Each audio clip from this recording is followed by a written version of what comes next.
aunque estoy seguro que al acabar esta sesión vais a arder de deseos de ir a comprarlo. Tengo parte del privilegio y la suerte de ser el presentador de este acto, es que he recibido uno de los primeros ejemplares, me lo he tenido que leer, subrayar y marcar, y merece la pena. Pero ahora hablaremos de su libro. Tenemos a las autoras, como no puede ser de otra forma, a Susana Pérez de Vries y a Vivian Costa, y tenemos, como en los extremos, a los Javis. A Javier Sierra, CEO de Ares Bank, el banco árabe español, y a Javier Cajigal, CEO de Lagardère. Y Lagardère a lo mejor es una marca que no os suena mucho, pero os aseguro que todos habéis pasado por sus tiendas, y si no habéis pasado vais a pasar estos próximos días, porque luego lo comentará más él, pero es la marca que está detrás de las tiendas que hay en los aeropuertos, en las tiendas del AVE, de Renfe, de las tiendas y de los horecas, de los restaurantes, cafeterías, etc. Así que, esto, para que sepáis quién está aquí, los Javis y las autoras. Y un presentador, que soy Nacho Villoc, pero hoy no he venido a hablar de mi libro. Bueno, vamos a hablar por un poco de contexto y por dejar un poco las cosas que tengamos, el ruido que tengamos en la cabeza, que estoy seguro que todos hemos llegado en los últimos 10 minutos, un cuarto de hora, dejando muchas cosas ahí fuera. Y esas cosas que hemos dejado fuera pues son bombardeos en Irán, y son este entorno VUCA, que antes era VUCA, volátil, incierto, complejo y ambiguo, que hemos sustituido ahora por este entorno BANI, frágil, no lineal, que nos genera ansiedad e imprevisible. Y yo creo que no hay cada día más que abrir cualquier periódico digital o analógico, pseudomedio o de los otro lado, o cadena de radio, lo que sea, para que nos genere esta ansiedad, esta incertidumbre, esta sensación de que están pasando muchas cosas muy rápidamente. Entre la inteligencia artificial en nuestro día a día, los aranceles, de repente una guerra de 12 días, de repente el petróleo sube o baja, de repente las criptomonedas, vivimos acelerados. Y esto lleva a tiempos de cambio que hay que gestionar, y los líderes, los CEOs como los Javis, tienen que liderar equipos y tienen que adaptarse, y esto exige un nuevo liderazgo, un nuevo estilo de liderazgo, seguramente con unos nuevos valores, unos valores que se tienen que traducir en comportamientos, en creencias y en actitudes, que es lo que conforma una cultura. Se habla mucho de transformación digital, pero para mí esa transformación digital creo que es un error el sintagma digital, el adjetivo digital, porque parece que como es digital, que lo arregla el de informática, que lo arregla el Chispas, que esto no va conmigo. Sin embargo, realmente es una transformación cultural, y tenemos ya suficientes evidencias de la última década, que aquellas empresas, marcas que han entendido este cambio de cultura, de alinear comportamientos, creencias, valores y actitudes, lo están haciendo muy bien y están creciendo exponencialmente. Cuando otras muchas, incluidas del IBEX 35, pensaron que esto de la transformación digital era darles un iPad a los empleados y hacer una intranet, pues siguen trasteando, siguen cacharreando con cacharros, con cosas, y sin embargo pues no están perdiendo una oportunidad tras otra. ¿Y qué tiene que ver esto con el coaching? Pues tiene que ver con que alguien tiene que poner orden, alguien tiene que guiar, alguien tiene que orientar. Algo de lo que hablaremos en esta próxima media hora es en qué momentos hace falta un proceso de coaching, de coaching de equipos para el alto rendimiento. Y esto me lleva a otro tema, que es que el coaching en España pues no sé si está sobrevalorado o infravalorado. Pero hay un dicho que decían que en la Edad Media una ardilla podía ir desde Asturias hasta Cádiz saltando de árbol en árbol, y ahora hay quien dice que una ardilla puede ir saltando de coach en coach desde Asturias hasta Cádiz.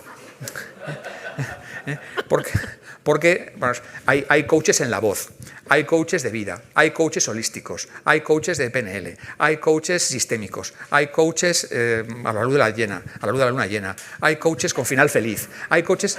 O sea, entonces, creo que lo hemos banalizado, creo que lo hemos como le pasó a Rocío Jurado, lo hemos gastado de tanto usarlo, el coaching, y además se confunde con el mentoring, con el shadowing, con el tutoring. En la pandemia, en el confinamiento, pues hubo muchos infoproductos, muchas propuestas en las cuales pues te hacías coach viendo 4 o 5 vídeos y tal, y luego además recibías un título, un certificado, y además le podías poner en LinkedIn y estabas certificado por no sé qué coach, que luego tenías que hacer 1500 horas de experiencia, pero eso ya, bueno, ya tengo el título, eso ya lo haremos. Entonces, y con esto ya voy a empezar a aterrizar, y se lo voy a preguntar a una de las expertas, hablando, ¿Qué es el coaching de verdad y qué es el coaching de equipos y para qué sirve? Bueno, gran pregunta. Es el capítulo 1 del libro. O sea, Gracias por recordármelo. Gracias por recordármelo. No, pero completamente. O sea, al final es lo que estás diciendo tú, ¿no? El coaching, pues parece que está un poquito, se oye coach para todos, pero lo cierto es que va mucho más de un coach de la voz o va mucho más de cualquiera de estos pseudo personas que dicen que pueden hacer muchas cosas o medio magia o abrazar árboles, ¿no? En muchos casos que he llegado a escuchar. En realidad esto va de un cambio profundo, diría yo, y realmente transformacional en las personas y en los equipos. Y sobre todo aquí lo que estamos haciendo cuando trabajamos y nos referimos al coaching de equipos para alto rendimiento, nos enfocamos en un entorno empresarial porque, tal y como decía Nacho, el mundo está muy loco. Y en esta locura y en esta incertidumbre y en este cambio que no sabes qué va a pasar mañana, pues una única persona no puede tener la respuesta a todos los retos que nos encontramos. Necesitamos contar con, bueno, pues lo que decimos muchas veces, con esa inteligencia colectiva, con esas personas que puedan ofrecer diferentes miradas para poder ofrecer soluciones reales y verdaderas a unos retos tan complejos. ¿Qué es lo que ocurre? Que eso al final pues parece fácil, pero no lo es. Normalmente, pues, lo que nos viene a ocurrir es que en las organizaciones solíamos tirar de un liderazgo heroico, de una forma de ver el mundo en el que yo, persona, líder, tengo la solución a todos los problemas que nos encontramos. Y lo cierto es que para poder crear ese ecosistema de trabajo colaborativo, esa inteligencia en la que un equipo pueda dar una solución mucho más armada, pues con lo que necesitas contar y lo que necesitas hacer es músculo. Necesitas hacer un buen músculo, un equipo muy fuerte, para que realmente la forma de trabajar pueda solucionar y pueda dar respuesta a esos retos. ¿Qué pasa? Que hacer ese músculo, pues dicho así, suena muy sencillo, pero hacer que eso sea una verdad es más complejo. Es más complejo, ¿por qué? Porque requiere que las personas tengan una visión común, requiere que todo el mundo pues, dirija el barco a la misma dirección, que sepamos relacionarnos de una manera acorde, que sepamos escuchar, que sepamos entender a otros, que sepamos generar acuerdos para poder conseguir resultados. Y eso, pues, ¿qué es lo que ocurre? Que normalmente en las empresas o en las organizaciones, eso al final hace que tengas que entrar en una dimensión que durante mucho tiempo ha estado apartada del mundo de las empresas, que es la dimensión del humano.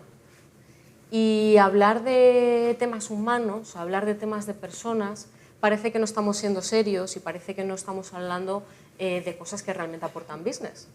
Cuando lo cierto es que no hay nada que no hagamos que precisamente no esté impregnado por esa dimensión humana, no esté impregnado por la parte de las emociones que tienen las personas y no genere un impacto.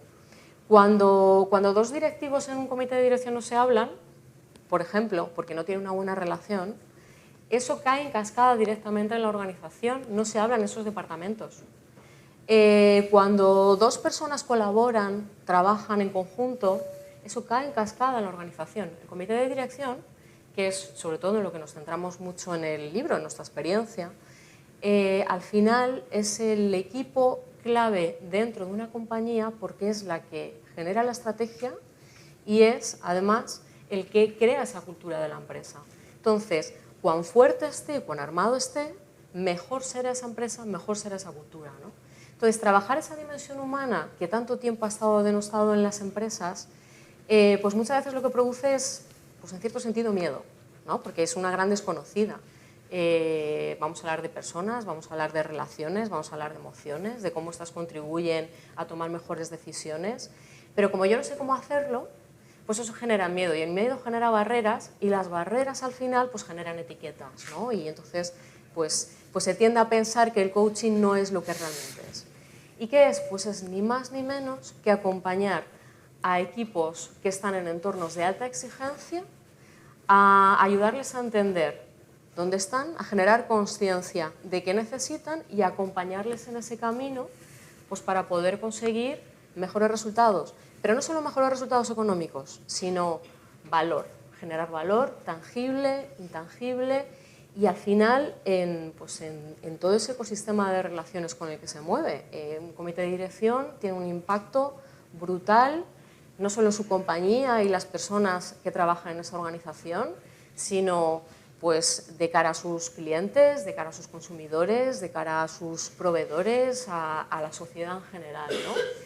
Entonces, es imprescindible pues, que en cualquier organización y con el impacto que pueda generar en esta sociedad, en este mundo loco, tengas ese músculo súper armado.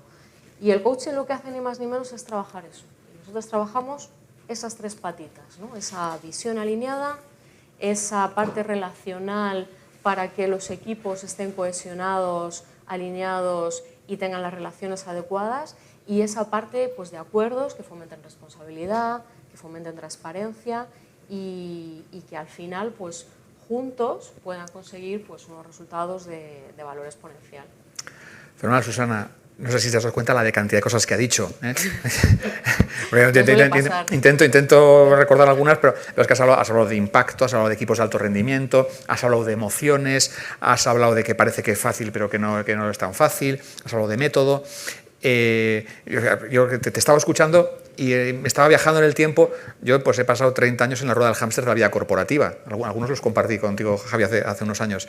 Entonces, y he visto cosas que no imaginaríais, como el de Blade Runner. Entonces, y efectivamente, y gente que dice que aquí se viene llorado desde casa, hablando de las emociones. Has hablado de ese liderazgo heroico. Luego hablaremos de qué liderazgo hace falta en este momento del siglo XXI, en este entorno Bani. Pero ahora pues voy a saltar etimológicamente coaching viene de coach y coach es el entrenador en los equipos deportivos, de alto rendimiento, es el coach de la NBA y de los equipos de hockey y de los equipos deportivos de alto rendimiento y consiguen resultados y consiguen generar valor. Pero entonces, bueno, vamos a ir a preguntarle a Javier Cajigal. Vamos a ir saltando para que no quede para que no parezca que lo hemos preparado mucho, que está preparado, pero para que fluya. Entonces, Javier, tú, por ejemplo, ¿en qué momento te diste cuenta que te hacía falta un equipo, una dinámica de coaching, un proceso de coaching de equipos? Gracias, Moncho, y bueno, buenas tardes a todos. Nacho, perdón. Bueno, como dice Nacho, soy Javier Cajigal y bueno, soy el CEO de una empresa francesa internacional, que estamos en 40 y pico países y nos dedicamos a desarrollar negocios de retail en entornos de viaje, bien pueda ser aeropuertos o estaciones de tren, etcétera, etcétera, ¿no? Entonces, cualquier negocio que podáis ver de restaurantes, cafeterías, duty free, tiendas de convenience, de moda, pues pueden estar operadas por nosotros, ¿no? Y esa, digamos, mi posición dentro de la empresa. No soy dado a venir a muchos tipos de evento como este, y menos a tener cierto protagonismo, pero sí que es cierto que hay dos motivos por los cuales no lo dudé.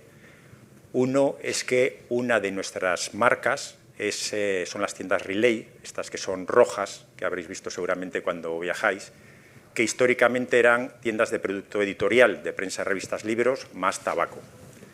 A lo largo del tiempo, el tabaco pues, se prohibió vender en nuestras tiendas y el producto editorial, pues poco a poco, pues, ha ido desapareciendo, bien la prensa diaria, bien después las revistas y bueno, el libro pues parece que se sigue manteniendo un poco. Estará ya en todas las estanterías de Relay. Eso es.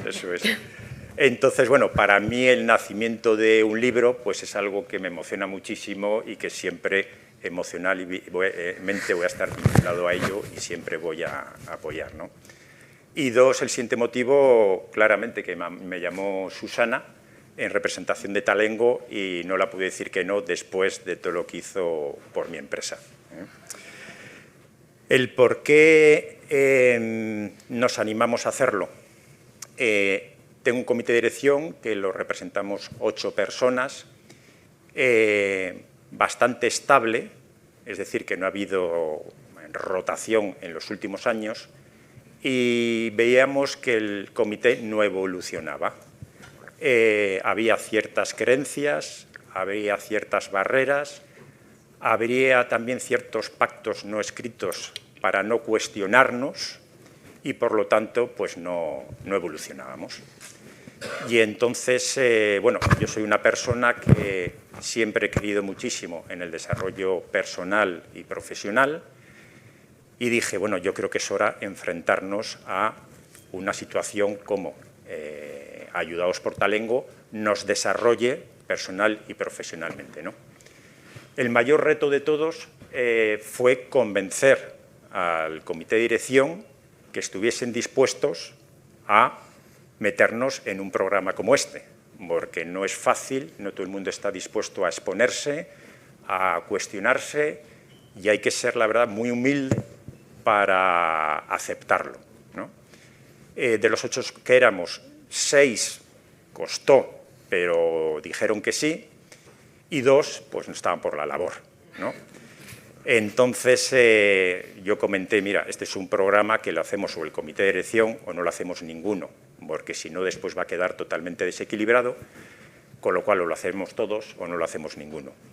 Y eso yo creo que por una cuestión de solidaridad, más que por convencimiento, hizo que el resto pues dijese, bueno, pues vamos a hacerlo, con el compromiso mío que si avanzado el programa, por lo que fuese alguien quiere parar, pues que nos salíamos del programa en su conjunto, pero que lo hacíamos todos o no se hacía. Entonces, buscamos un programa que fue curioso porque queríamos que trabajase sobre el comité de dirección, pero yo estaba convencido que el comité de dirección no podía progresar si previamente no progresaba la persona, el individuo. Primero como persona y después como profesional. Yo creía que si se trabaja directamente con el comité de dirección, esto quizás es una cuestión muy particular, la gente se iba a adaptar, iba a asumir un nuevo rol y unos nuevos comportamientos, pero más en una situación adaptada que real, y que con el paso del tiempo iban a volver otra vez a su estado original. Entonces, bueno, yo quería un programa que trabajase de manera muy particular con la persona, con cada uno de los individuos del comité de dirección, y una vez que esa persona creciese como persona y como profesional, que ya entrásemos en las dinámicas conjuntas del comité de dirección, ¿no? La verdad que así lo hicimos y después, bueno, pues los resultados fueron impactantes y súper gratificantes, ¿eh? Es cierto que nos costó, además, dar con Talengo, porque incomprensiblemente este diseño lo compartimos con otras consultoras y por una cuestión de empatía o que no lo veían, no creían que pudiese ser el adecuado, el trabajar primero con la persona y después con el grupo. Yo creía en ello, barajamos diferentes consultoras y me acuerdo cuando María, la directora de Recursos Humanos, que por ahí está, dijo, mira, yo creo que tenemos la consultora adecuada. Y fue, bueno, quedar con Susana y en 10 minutos empatizamos y dijimos, bueno, yo creo que estamos en buenas manos para emprender esta aventura. Muy bien, Javier. Luego bajaremos al tema de los resultados. Pero, bueno, entonces has contado tu experiencia.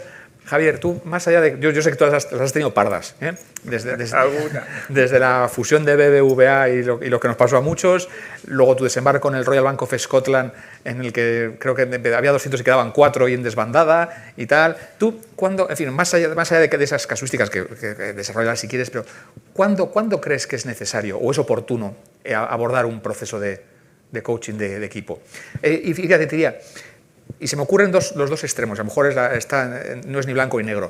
Cuando todo va muy bien y nos sobra tiempo y nos sobra recursos y estamos todos de maravilla y podemos dedicarnos a otras cosas, cuando estamos en modo sálvese quien pueda y hay que salvar el barco como sea y las ratas están huyendo, o ¿cuándo crees tú que es en tu larga experiencia? Vale, pues nada, soy Javier Sierra, para el que no me conozca, he trabajado 32 años en banca. Y con Ignacio coincidimos cuando yo estaba en Nueva York y tú estabas en Paraguay, creo. Sí, guay del Paraguay. O sea, que nos conocemos desde hace bastante. Y no diré en qué año empezamos porque nos ponemos muchas ganas. Yo he tenido la suerte de trabajar en distintas entidades, como ha dicho Ignacio, tuve una de las oportunidades, aparte de la fusión de Argentaria dentro de sí mismo, que luego se fusionó con BBV para quedarse en la A, y luego estuve en el banco que llegó a ser el más grande del mundo, Royal Bank of Scotland, y fue la mayor quiebra mundial del sector financiero, con lo cual pues he pasado por procesos de cambio. Yo creo que si te dejan elegir, siempre es mejor cambiar cuando las cosas van bien, porque la gente pues lo compra y no cree erróneamente que dedicar tiempo a formarte no estás cuidando el trabajo. El otro día estaba, y te voy a poner un ejemplo, en una boda de uno de los empleados y había uno que se jubilaba y me dice, mira Javier, yo hay 2 cosas de las que has hecho que no comparto. Y le digo, bueno, pues hombre, ya llevas 42 años en la casa, cuéntame lo que me interesa un montón. Vaya, pues, oye, como le había visto con el gin tonic y tal, digo, aquí va a cantar hasta con honestidad. Y entonces me dice, la primera, que ocupemos 1 hora cada trimestre para contar los resultados y tal, es una pérdida de tiempo porque hay que trabajar. Y le dije, oye, pues muchas gracias. Pero ¿tú no crees que la gente sepa cuál es la estrategia del banco, cómo estamos yendo? Y no les hace sentir que el banco es suyo, saben dónde vamos, hay un sentido de pertenencia, baja la rotación de plantilla. Y eso por 4 horas, que sin meterme en ningún jardín, digo, cualquier fumador de tu planta pierde al día.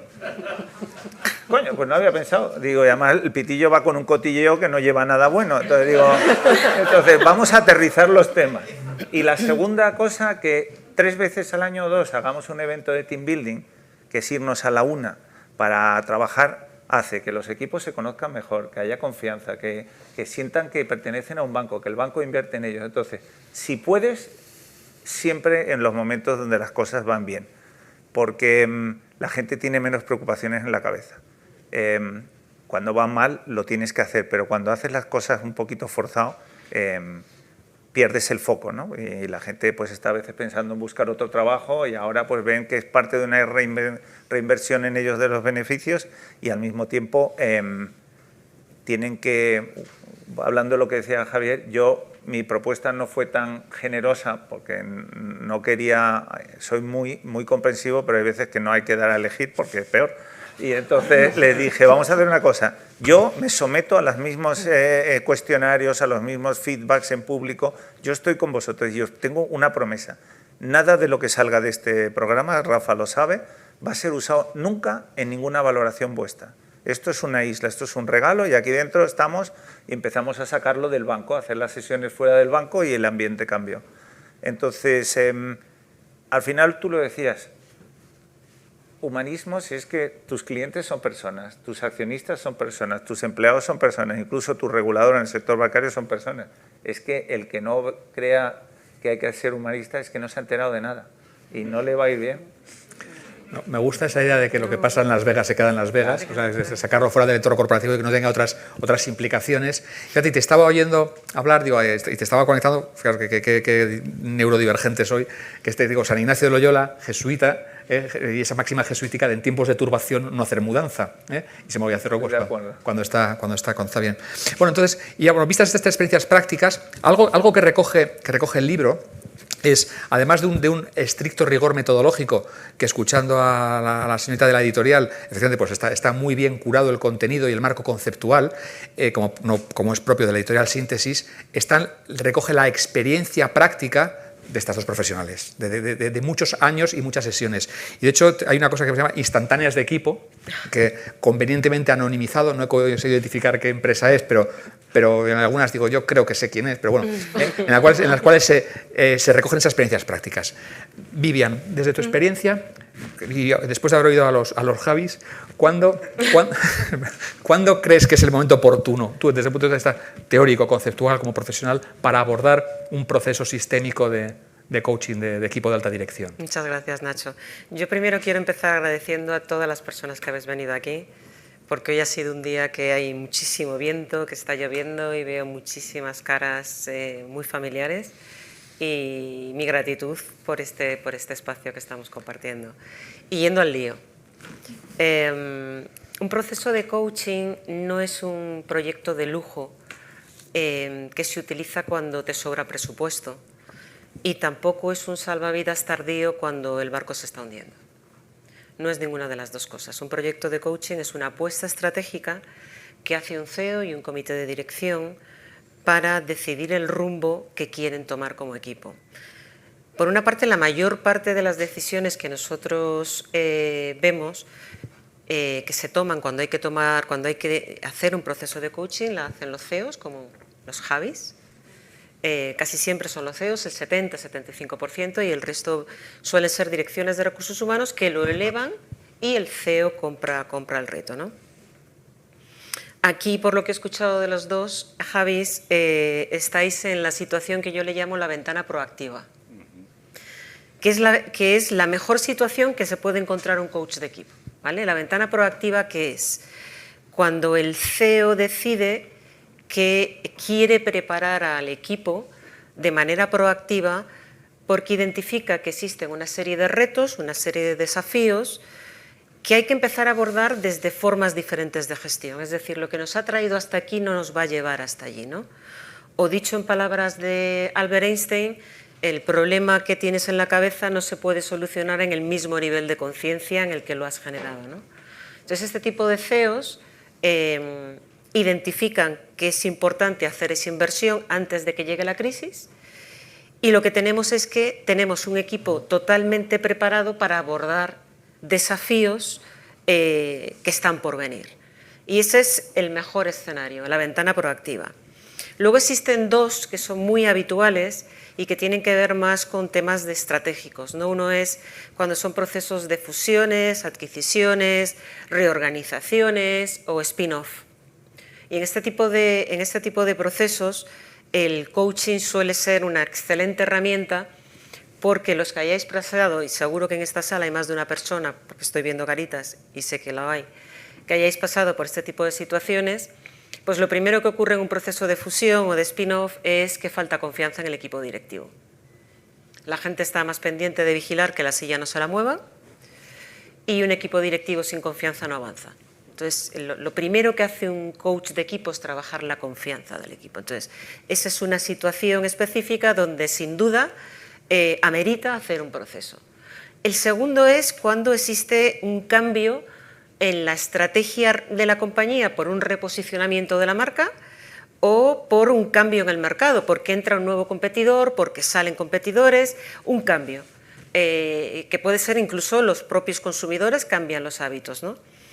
En este caso, el coaching se tiene que enfrentar a un alineamiento estratégico, eso es lo primero. La confianza existe en el equipo directivo, entre ellos, pero lo que falta es ese nuevo alineamiento estratégico, porque hay nuevos retos que nunca hemos abordado juntos, ¿no? Entonces, exige ese alineamiento estratégico y esa cohesión para engranar bien los roles que antes no estaban ejercitados de la misma manera, ¿no? Y esas son dos situaciones que se producen en esos marcos más estratégicos. Y ahora nos vamos a las del botón rojo, ¿vale? Y son en las cuales, voy a comentar tres, pero hay más, en las cuales, bueno, pues se nota que el equipo es absolutamente disfuncional, ¿no? Entonces, son equipos donde nosotros, antes de hacer un proceso de coaching de equipo, siempre hacemos entrevistas. Entrevistamos al CEO, entrevistamos a los miembros del equipo, esto os suena seguro, ¿no? Y escuchamos.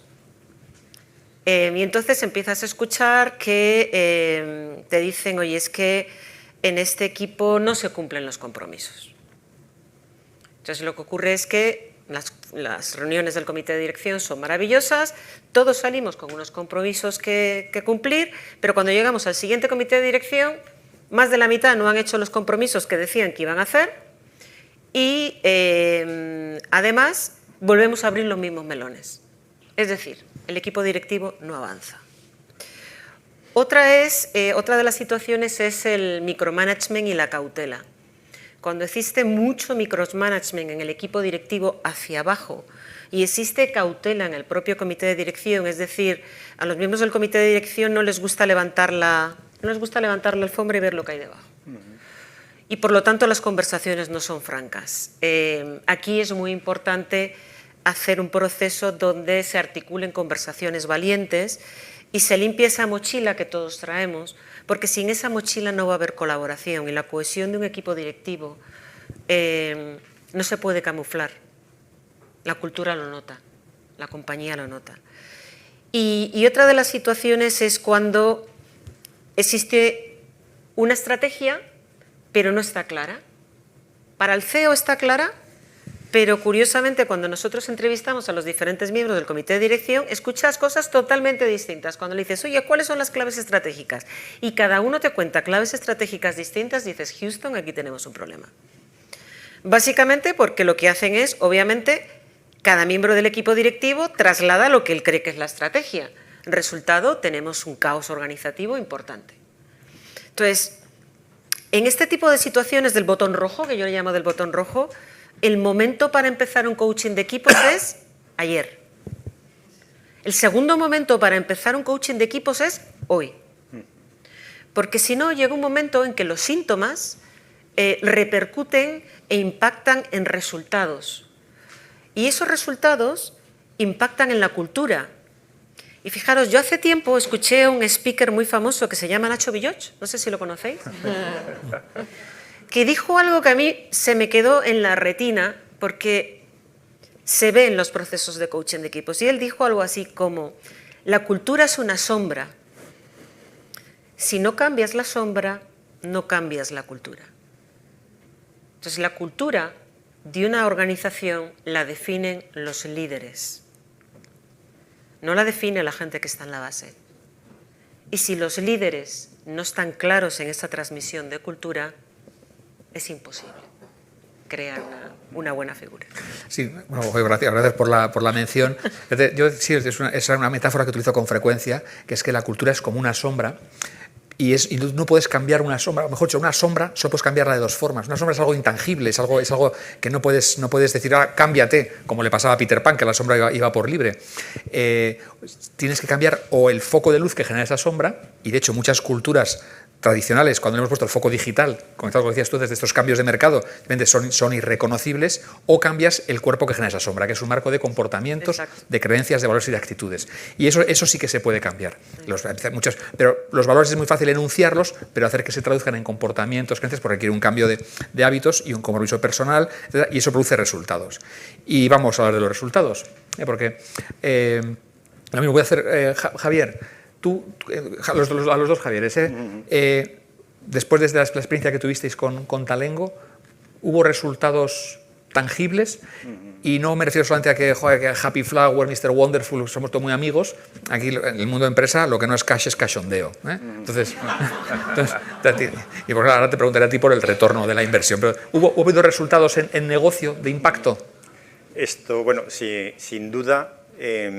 Como parte del proceso para entender los resultados, nosotros en estas sesiones, bueno, pues nos autoevaluamos dentro del programa, pues en torno a 15 o 20 personas de nuestro entorno, por un lado colaboradores, por otro lado personas que estuviesen más o menos a nuestro mismo nivel, o accionista y otras personas jerárquicamente por encima, en una evaluación muy profunda de 360, describían a cada una de nuestras personas, ¿no? El resultado fue brutal e impactante, es decir, y además muy dispar de cómo te ven unos, de cómo te ven otros e incluso de cómo te ves tú, hasta el punto de que te deja bastante descolocado y te preguntas, bueno, pero ¿yo quién soy? ¿Yo quién soy de esos? O igual soy el conjunto de ellos, ¿no? Que fue una buena preparación y punto de partida para empezar con ese coaching que estuvimos como 6 o 9 meses, primero para entender un poco quién eres tú, ¿no? Porque tú te crees que eres de tal manera, pero igual unos no te ven como tú te ves y otros, quizás que están por encima o transversales, te ven de otra manera diferente. Después, para digerirlo, es decir, hay que digerir que tú eres como tú te ves y como te ven el resto de las personas, y después para aceptar que tu punto de partida es uno que quizás no es el que tú te esperabas, ¿no? A partir de ahí, y que fue un proceso impactante y duro de entender, de digerir y de aceptar, es cuando a partir de ahí, desde la aceptación y desde la humildad, empiezas a evolucionar y a crecer, ¿no? Primero como persona y después como profesional. Yo soy un fiel convencido de que no puede haber buenos profesionales si no hay buenas personas. Y tras esa sesión de coaching a la que nos sometimos todos los miembros del comité de dirección, los resultados, primero, cualitativos, fueron tremendos. Establecimos nuevos canales de conversación y nuevos encuentros que jamás se habían producido. Nos empezamos a cuestionar y a sugerir de manera sana y de manera constructiva. Hubo mucho más también capacidad de aceptación. No es solo ser valiente para proponer, sino también para aceptar, desde el convencimiento que la otra persona lo va a valorar, ¿no? Y una vez que ya estuvimos todos predispuestos y que nos dio un buen rapapolvo todo este sistema de evaluación, de coaching y demás, estábamos totalmente convencidos que esas sesiones de grupales de mejora del comité de dirección las íbamos a asumir, pero totalmente abiertos, dispuestos y en colaboración entre todos, ¿no? Los resultados tanto individuales, primero, como grupales del comité de dirección fueron tremendos, insisto, primero de manera cualitativa y después de manera cuantitativa, y que un comité de dirección, que es el principal gobierno de la empresa, encuentre nuevos canales fructíferos, sanos, para construir entre todos versus la anterior situación, pues no puede dar más que resultados cuantitativos o de cash flow, como dice Nacho, ¿eh? ¿Los dos más escépticos también se acomodaron, se ajustaron? Pues mira, los más escépticos fueron los que más evolución tuvieron. Es decir, normalmente los más escépticos son los que más preocupación tienen a exponerse a algo que no es fácil. Entonces, ese tipo de personas que tienen un porqué a la hora de dar el paso son las que, una vez experimentado, más evolucionaron sin lugar a dudas, pero sin lugar a dudas. Y otra cosa que también me gustaría decir, que aunque el coaching sea algo que ya muy popular, que todo el mundo sabemos lo que es y que lo tenemos todo muy arraigado en nuestro día a día, es sorprendente el camino que nos queda por recorrer. Yo pertenezco a una empresa internacional que está en 42 países y cuando compartimos con la dirección de en Francia el programa que habíamos hecho y a lo que nos habíamos sometido, primero nos dieron la enhorabuena por haberlo realizado y por habernos sometido al programa y por haber progresado como habíamos progresado. Y después nos dijeron, pero te tengo que decir una cosa, en otros países todavía no están en disposición para hacerlo, o sea, no se atreverían a dar el paso. Y estamos hablando de una empresa internacional. Por eso digo que aunque el coaching sea algo que popularmente ya está con nosotros, creo que queda un camino por recorrer grandísimo. Sí, sobre todo porque conectando con lo que decíamos antes de este intrusismo que ha habido, yo creo que hay mucho coaching fast food, mucho. Sí. Entonces que no es que sea intrínsecamente malo, que a lo mejor tampoco lo es, pero que te quita el hambre, te quita el apetito. O sea, dice, tú te tomas una hamburguesa de 2 euros y unas patatas y tal y un juguetito, joder, y ya dice, pero yo ya sé que es una hamburguesa. Dice, no, pero es que estoy de una de wagyu cortada a mano, tal, de solomillo, y dice, pero si yo ya me he quitado, si una hamburguesa, si total le pones ketchup y sale igual, y es que no es lo mismo. Javier, en tu parte, los resultados que hubo también en clave cualitativa y cuantitativa. O sea, sí. Pues yo me incorporé viniendo del mundo anglosajón a un mundo en el cual pues, el principal accionista es Libio. Y Libia es como España hace 50 años. No, para lo bueno también, pero para lo menos bueno, pues también.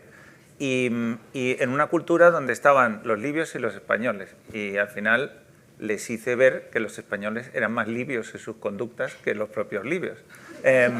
Porque cuando tú llevas 47 años en una empresa, tú eres libio.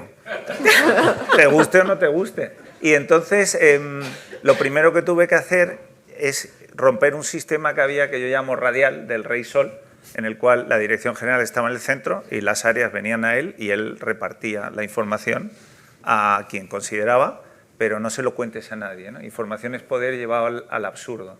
Y entonces la gente, como las decisiones se tomaban ahí, pues yo te lo elevo, normalmente una cosilla para salir y tú ya lo corriges y lo arreglas con el consejo. Entonces, partir de esa base fue la primera de decir, no os confundáis. Y luego te venía cada uno a hablar del otro. Y yo, no, si no está delante, no vamos a hablar. Entonces, la primera pregunta que hizo Susana y Rafa fue, ¿qué tal vuestro equipo? No, porque mi equipo, no, es que vuestro equipo está en esta sala. El comité de dirección tiene que entender que su equipo es el comité de dirección. Y luego tienen delegado otros equipos con funciones. Pero que si sistemas no funciona, el comercial no hace nada, ni el de contabilidad. Y si no hacen los pagos de los sistemas, pues el de sistemas no tiene luz. Entonces, el primer concepto fundamental fue entender que yo no tengo mi área y la tuya en mi equipo. En el equipo es del accionista y todos somos del accionista. Y esto hay que machacarlo. Luego abrimos muchas dinámicas de vulnerabilidad, donde la gente contaba cosas personales. Obviamente hay algunos que se incorporan al final, pero es increíble cómo los más reticentes pues acaban contando su vida en la parte que quieren compartir. Y todo esto fue bajando las barreras, y lo que decías antes, los equipos al ver que los jefes ya se llevaban bien, pues ya puedo hablar con el otro, y entonces la comunicación empezó a fluir. Yo dejé de retener cola de gente que venía a contarme por qué no había hecho una cosa, porque la culpa era del otro, y se sentaban en las mesas a empezar a trabajar juntos. La delegación del micromanagement que tú decías empezó a levantarse. Nombramos un siguiente nivel en la línea de sucesión, que también ellos se identifican, pero no es fijo. Por ahora eres el sucesor, pero está abierto. Y entonces, el bloqueo que era el sistema cultural de el jefe decide y tú me mandas un papel y no pienses mucho, lo hemos roto, haciéndoles entender que de verdad que la suma es que es muchísimo más que el número de individuos sumados. Y empieza a haber un respeto, comparten mucho. De hecho, yo tengo la suerte de que ahora tengo un montón de tiempo pues, para estar aquí, para estar haciendo labores de lobby del banco y para prepararme bien los consejos, porque el banco funciona solo.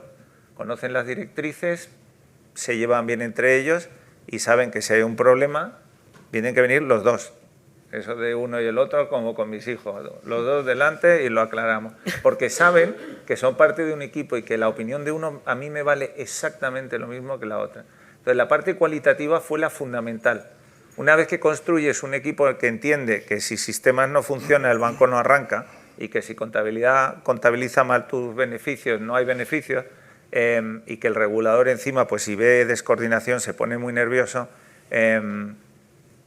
La parte de los números y de los procesos es que va solo. O sea, va solo. Ha sido un banco, Begoña que está aquí, que lleva muchos años, yo llevo 2 años, y al principio los comentarios en las entrevistas era este tío viene con cosas del mundo anglosajón que aquí no van a funcionar.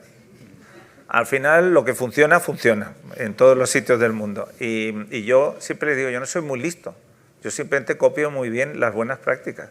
Y solo traigo, cuando te operan una rodilla, te la operan de la manera que ha funcionado 3000 veces. Y entonces, pero para traer buenas prácticas tienes que tener una compañía que te ayuda. De hecho, hay uno de los que más llevan el banco, no voy a decir cuánto porque ya le ubico, que dice, Javier, esto ha sido el talengazo. Qué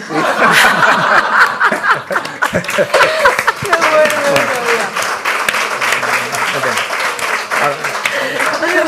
Ahora que dices que las cosas funcionan cuando funcionan, yo que me he dedicado los últimos 20 años profesionalmente a la innovación y siempre me parece que hay que innovar siempre, le digo, vamos, sí, pero cuando el piloto de un avión va a aterrizar con 400 pasajeros a bordo, ¿tú quieres que innove?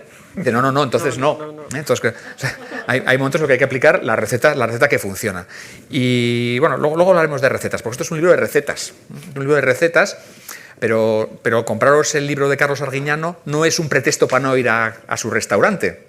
Al contrario, debería ser un estímulo para decir, yo quiero disfrutar de ese talengazo, aunque me haya leído la receta y así la valoro mucho más. Bueno, para cerrar el tema de resultados, pues lo mismo, vamos a ver, vistas sus experiencias, que está claro que han sido con final feliz. Vivian, ¿cómo se mide el ROI? Creo que es el capítulo 10 o 12. El capítulo 10. Dedicas a la medición del ROI. Sí. Porque además del cash, le hay que dedicarle muchas horas. Y son horas persona que es que están, ¿qué? Horas persona. Por otro le dije horas hombre, me dice, bueno, no, horas persona. Horas persona que se dedican a estas cosas que alguno dirá, que tengo que conciliar, que es que tengo que llevar a mi niño al campamento. Que no sé. Entonces, ¿cuál es la fórmula para medir el ROI de...? Vale. Fíjate, yo creo que la grandeza de un proceso de coaching se mide por el impacto que deja y no tanto por las expectativas iniciales con las que se empieza. La ICF, que no sé si conocéis todos, la ICF es la organización internacional, International Coach Federation, es la organización que regula la práctica ética del coaching y que hace estudios cada cierto tiempo. Después del COVID ha hecho varios estudios para ver cómo ha crecido el uso del coaching como herramienta, ¿no? Y en los últimos estudios se ve que ha crecido un 54%, que no es poco, el uso tanto de los procesos de coaching individual como de coaching de equipos.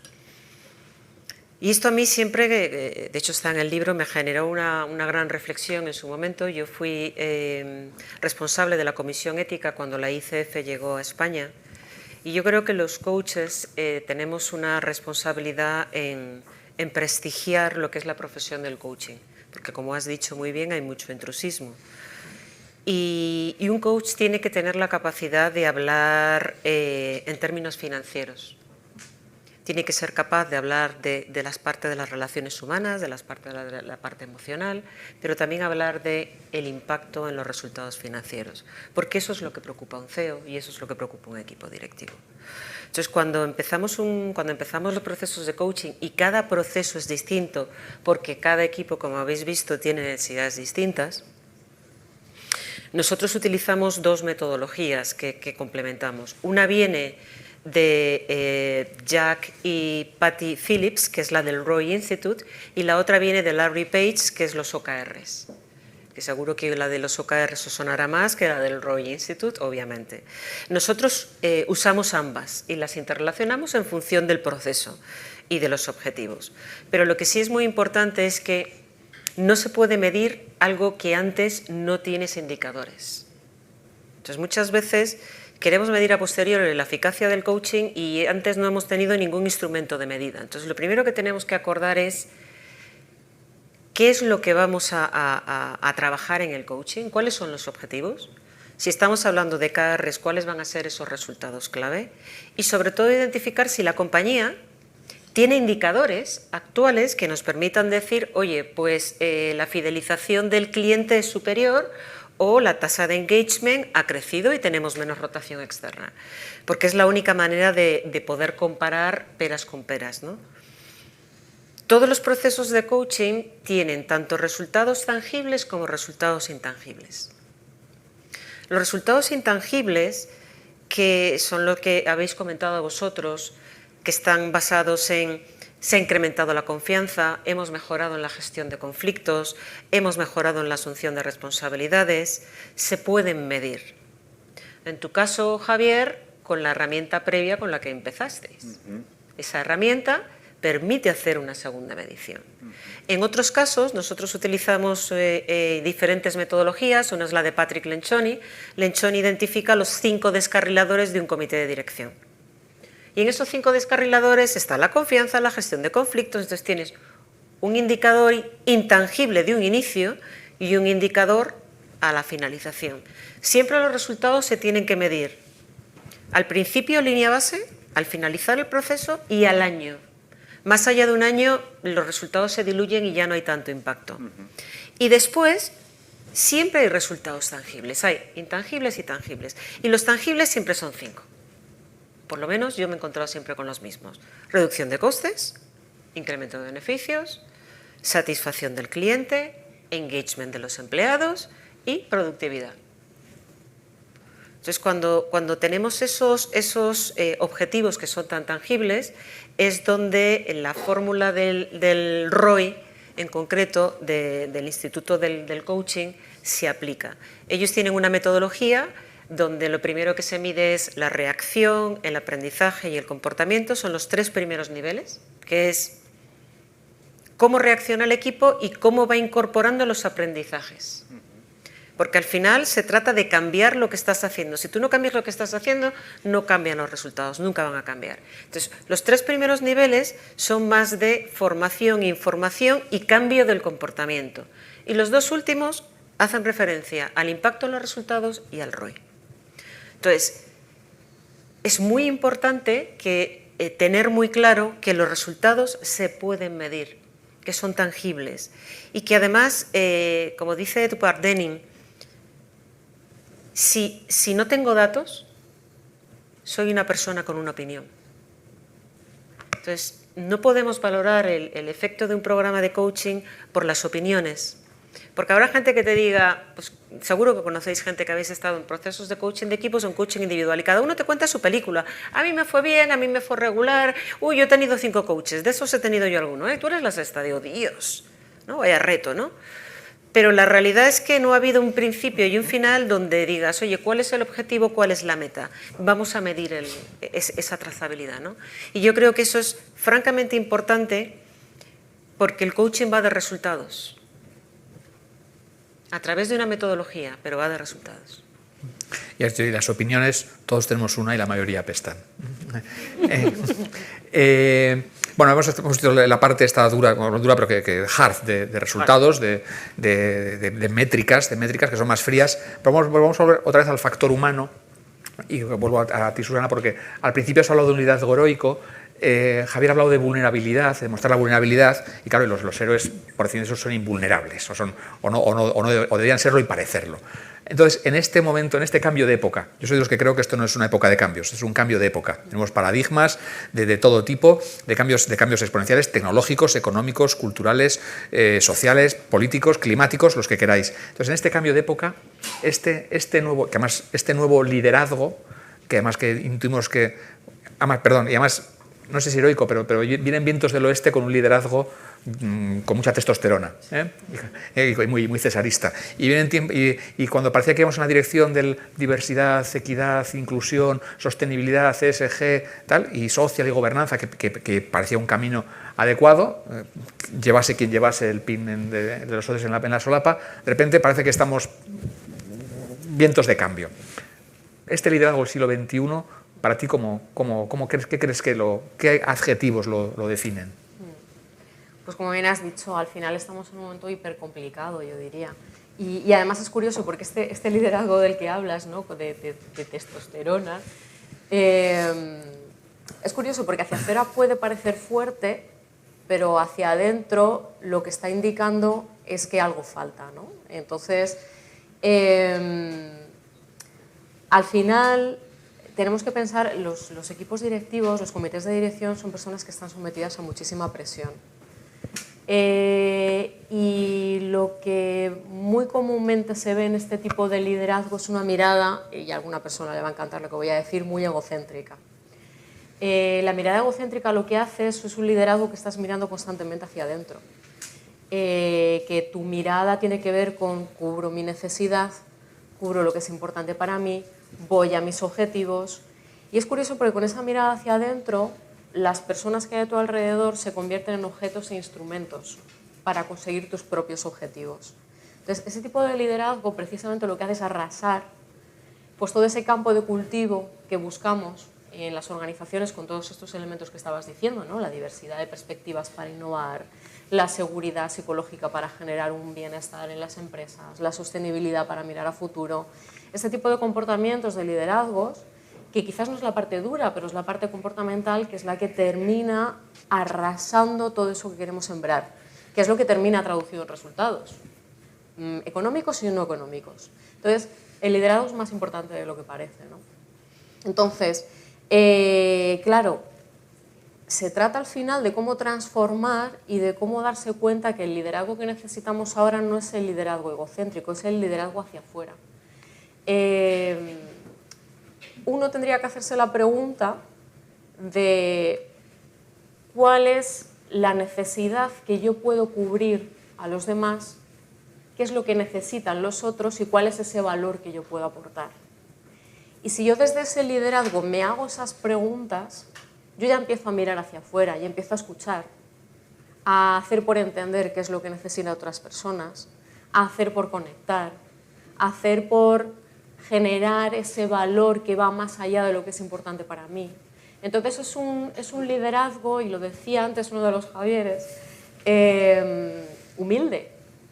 Humilde, porque la humildad, ¿qué es lo que significa? No significa no tener ego, todos tenemos ego y es súper importante porque al final es la base de nuestra confianza, nuestra autoestima, pero un ego medido. Pero la humildad es esa capacidad para darte cuenta que no tienes la razón en todo y que puede haber otras perspectivas y otras personas que aporten valor. Entonces es un liderazgo que mira hacia afuera, que es inclusivo, que entiende diferentes perspectivas, que se da cuenta de que la suma del equipo es mucho más que las partes individuales. Por eso cuando trabajamos en el coaching del equipo y trabajamos el liderazgo, lo trabajamos en el equipo, porque puedes emprender un proceso como hicimos con Javier, que empiezas trabajando la individualidad para llegar al equipo, pero puedes trabajar el equipo porque eso transforma al individuo. El poder del sistema del equipo en el que estás trabajando es brutal. Y cuando te empiezas a dar cuenta que se pueden hacer las cosas de otra manera, y cuando te das cuenta, y lo decías tú también, Javier, que el principal equipo, el equipo primario de un miembro de un comité de dirección es el comité de dirección. No hay que olvidar que un comité de dirección, un equipo, no deja de ser una estructura social. Y ese equipo puede ocurrir, o bien, que te ayude a amortiguar el estrés y la presión tremenda con la que están los grandes equipos directivos a día de hoy, o puede ser la principal causa de una bajada por depresión. Entonces, ¿qué necesitamos? Necesitamos un liderazgo valiente, pero necesitamos un liderazgo sano, sano en todos los sentidos, que pueda afrontar con equilibrio estos retos, con una mirada diversa y que además cuente con un equipo directivo fuerte, armado, y que trabajar en un comité, tus compañeros sean tu fuente de apoyo, porque tú solo no puedes, porque es muy duro y muy solitario la presión que todas estas personas viven en el día a día, y más en este entorno tan complejo. Entonces es un liderazgo hacia afuera, es un liderazgo valiente y es un liderazgo humano, lo que necesitamos. Y no parece que vayamos muy por esa... No parece, pero por eso creo que es importante aflorar conversaciones como esta. Claro. Bueno, ya se nos ha volado el tiempo, pero es que era el tiempo que teníamos previsto. Y dejarme hacer un recap durante un par de minutos. Creo que ha quedado claro que en este entorno de cambio hay un proverbio milenario chino que yo me recuerdo cada mañana, que dice que cuando soplan vientos de cambio, mientras unos construyen muros, otros construyen molinos. Creo que en estos vientos de cambio, VUCA, BANI, llamemos como queramos, el instinto, el cerebro reptiliano se nos despierta y vamos a intentar protegernos y huir y construir un muro que nos proteja, y sin embargo pues hay otro cerebro otro nivel de conciencia, como decía Vivian, que vamos a construir molinos que aprovechen esta enorme energía. Lógicamente pues hace falta que alguien nos enseñe a construir molinos. Y creo que ha quedado claro que, entendiendo qué es el coaching, como has explicado tú, el coaching de valor, no el fast food, el coaching pata negra, el coaching de talengo, de coaching de equipos que puede ayudar a equipos directivos, y creo que hemos tenido dos testimonios muy elocuentes de en qué momento abordarlo, momentos de botón rojo, momentos de fusiones, adquisiciones, sopas, equipos disfuncionales. Me ha gustado eso de disfuncionales. Ahora hablaremos de disfuncionales. Y sin embargo, en momentos en los cuales esto está bien, podemos permitirnos esa inversión en tiempo y dinero sabiendo que tiene un ROI, sabiendo que hay un ROI metodológicamente calculado. Entonces, como estoy seguro que esto os ha despertado muchas preguntas y una mente expandida bajo la presión de nuevas preguntas nunca vuelve a su tamaño original, os vais a ir con muchas inquietudes, pues os sugiero que aliviéis esas inquietudes echándole un vistazo. De verdad que merece la pena, por el rigor metodológico, por el marco teórico, por los modelos que de repente cuando ves que pues tiene sentido hablar de compromiso, propósito, las 4 P's, propósito, proceso, participación, confianza, comunicación, compromiso, de todo, o sea, esas cosas que han contado tienen sentido, pero sobre todo avalados por la experiencia elocuente de Susana y de Vivian. Así que, por lo que a mí respecta, muchísimas gracias por el regalo de vuestra atención en esta tarde de verano. Ya estamos en verano y creo que tenemos la oportunidad de compartir ahora y de seguir conversando y hablando y que me explique eso de la disfuncionalidad de los equipos directivos. Pues por favor, un aplauso muy fuerte.